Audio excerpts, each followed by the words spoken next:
Το 3 Μαρτίν, ουκ είναι κόσοφης.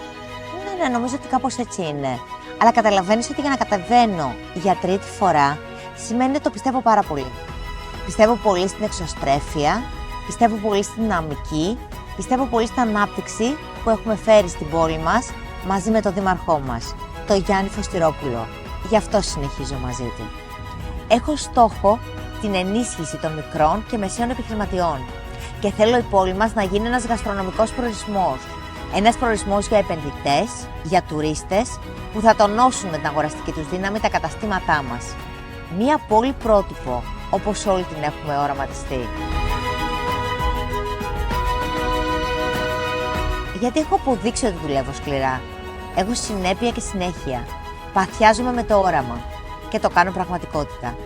Σημαντικό όμως είναι ότι έχω απίστευτη υπομονή και πιστέψτε με, θα την εξαντλήσω όλη για την πόλη που ονειρευόμαστε.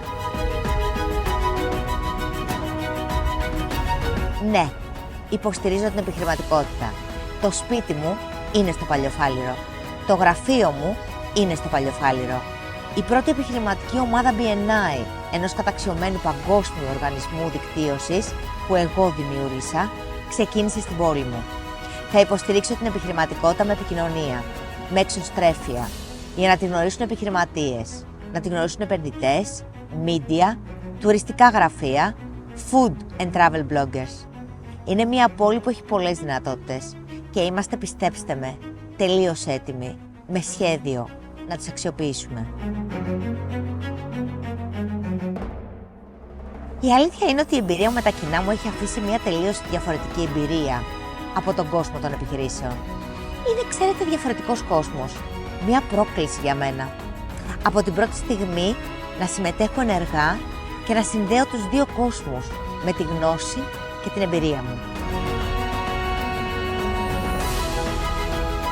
Πιστεύω πάρα πολύ στο αποτύπωμα που αφήνει ο καθένας μας πάνω σε αυτόν τον πλανήτη. Και εγώ σε αυτές τις εκλογές έχω αποφασίσει, όπως και σε όλη μου τη ζωή, να αφήνω ένα οικολογικό, ένα πράσινο αποτύπωμα. Άρα χωρίς έντυπα, χωρίς κάρτες, χωρίς τίποτα που να επιβαρύνει το περιβάλλον μας. Αν αυτό θα έχει κόστος.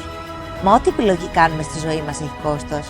Αλλά θεωρώ ότι ο κόσμος το καταλάβει και θα μεταδώσει αυτό το μήνυμά του και θα συνεχίσει μαζί μου για ένα αύριο που είναι πιο πράσινο, για μια επιχειρηματικότητα που είναι βιώσιμη και προσφέρει στην ανάπτυξη.